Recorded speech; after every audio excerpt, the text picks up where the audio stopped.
প্রিয় ষষ্ঠ থেকে দশম শ্রেণীর শিক্ষার্থীরা, এসো সবাই জানি চ্যানেলের পক্ষ থেকে সবাইকে জানাই আন্তরিক শুভেচ্ছা আর অভিনন্দন। আমরা গত পাঠে ডিগ্রি অফ অ্যাডজেক্টিভ শেষ করেছি। আজকে আমরা চেঞ্জিং সেন্টেন্স শুরু করব। আমরা এখন চেঞ্জিং সেন্টেন্সটা লিখে দিই। চেঞ্জিং সেন্টেন্স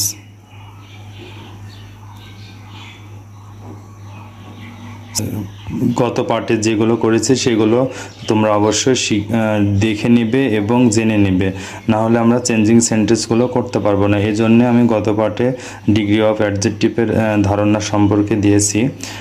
আজকে আমরা চেঞ্জিং সেন্টেন্স করব এবং সেন্টেন্সে কীভাবে পরিবর্তন করব রুলস অনুযায়ী আমরা এখন চেঞ্জিং সেন্টেন্স দেখব।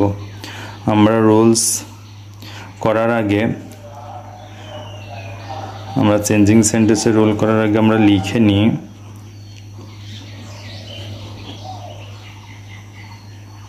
Affirmative two negative.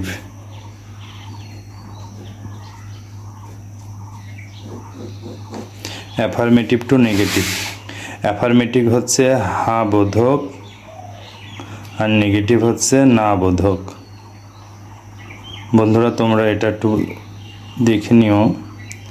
অ্যাফার্মেটিভ বলতে হ্যাঁ বোধক বোঝাবে আর নেগেটিভ বলতে না বোধক বোঝাবে। তাহলে অ্যাফার্মেটিভ টু নেগেটিভের রুল নম্বর 1,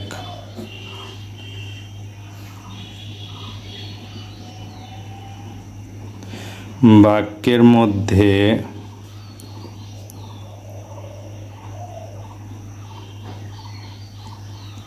অক্সিলিয়ারি ভার্ব। বন্ধুরা অবশ্যই তোমরা অক্সিলিয়ারি ভার্ব এর আগেও বলেছি, তারপরেও অক্সিলিয়ারি ভার্বগুলো লিখে দিচ্ছি। দেখো বাক্যের মধ্যে অক্সিলিয়ারি ভার্ব যেমন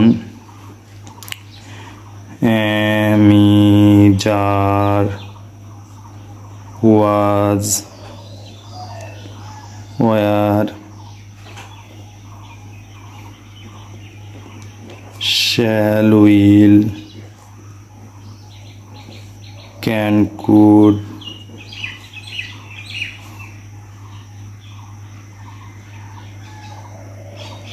should, have,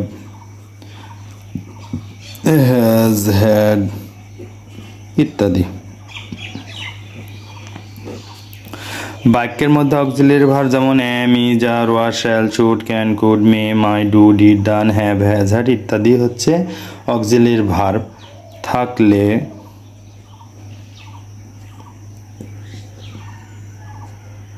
ভার্ব এর পর নট বসাবো।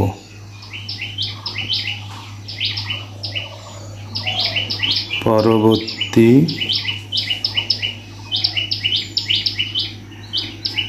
অ্যাডজেক্টিভ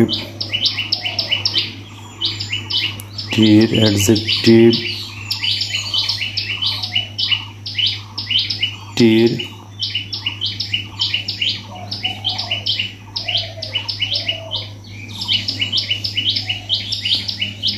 অ্যান্থমিন বা বিপরীত শব্দ হবে। অ্যান্থমিন বা বিপরীত শব্দ হবে।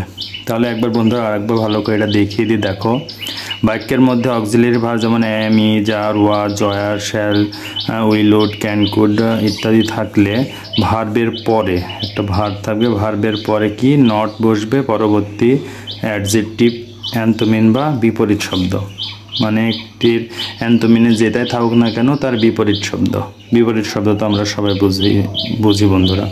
তাহলে এক্সাম্পল 1-এ আমরা দিই, তাহলে দেখো আর একটু বুঝতে পারবে ভালো করে। আমরা কি করছি এখানে অ্যাফার্মেটিভ থেকে নেগেটিভ করছি, তাহলে আমরা অ্যাফার্মেটিভে লিখব আর নেগেটিভ করব।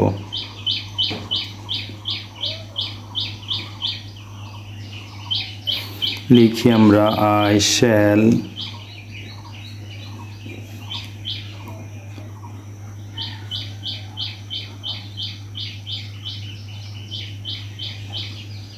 remember ইউ বলছে আই শ্যাল রিমেম্বার ইউ। তাহলে আই হচ্ছে সাবজেক্ট, শ্যাল হচ্ছে কি অক্সিলারি ভার্ব, আর ইউ রিমেম্বার মানে অ্যাডজেক্টিভ।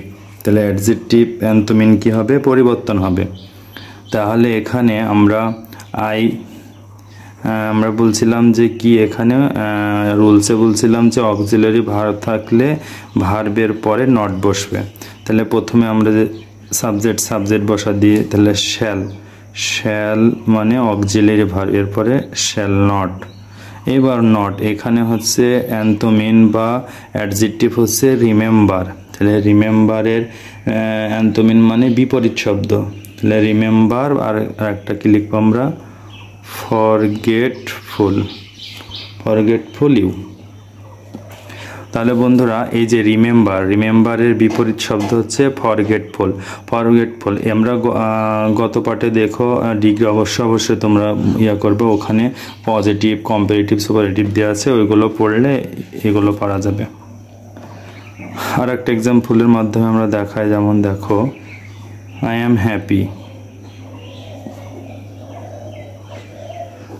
হ্যাপি। এবার নেগেটিভ যদি আমরা করি, তাহলে আই অ্যাম হচ্ছে অক্সিলারি ভার্ব, এর পর কি বসবে, তাহলে হ্যাপি এর বিপরীত শব্দ কি হবে বন্ধুরা, আনহ্যাপি মানে অসুখী, অসুখী আনহ্যাপি। তাহলে অবশ্যই বন্ধুরা আর একটা যদি আমরা এক্সাম্পল দিই, তারপরে আর একটু ভালো করে বোঝো। দেখো he is an honest man. He is an honest man হচ্ছে সৎ। তাহলে এখানে হি হচ্ছে কি সাবজেক্ট, তাহলে হি বসালাম। ইজ হচ্ছে অক্সিলারি ভার্ব, এরপরে আমরা কি বসাবো, নট বসাবো। তাহলে অনেস্ট তাহলে এর হচ্ছে ইজ নট এ বসায় আর্টিকেল এ বসালাম। অনেস্ট হচ্ছে ডিসঅনেস্ট,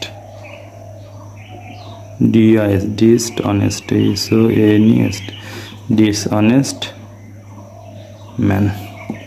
তাহলে অ্যাডজেক্টিভের বিপরীত শব্দ বসে গেল, তারপরে ইজের পর নট যুক্ত হলো। তাহলে বন্ধুরা তোমরা অবশ্যই করে এই চেঞ্জিং সেন্টেন্সের রুলটা ফলো করবে। আর একটা বিষয় হচ্ছে যে তোমরা গত পাঠের অবশ্যই ডিগ্রি অফ অ্যাডজেক্টিভ এটা তোমাদেরকে ভালোভাবে ধারণা নিতে হবে। যদি ওটা ভালোভাবে ধারণা নিতে পারো তাহলে চেঞ্জিং সেন্টেন্স তোমার কাছে অনেক সহজ হবে। তারপরে তোমরা বাসায় এই যে এক্সাম্পলগুলো দিলাম, এই এক্সাম্পল অনুযায়ী তোমরা বাসাতে কিছু এক্সাম্পল নিজে তৈরি করে সঠিক না ভুল হয় সেটা আমাকে কমেন্টে জানিও।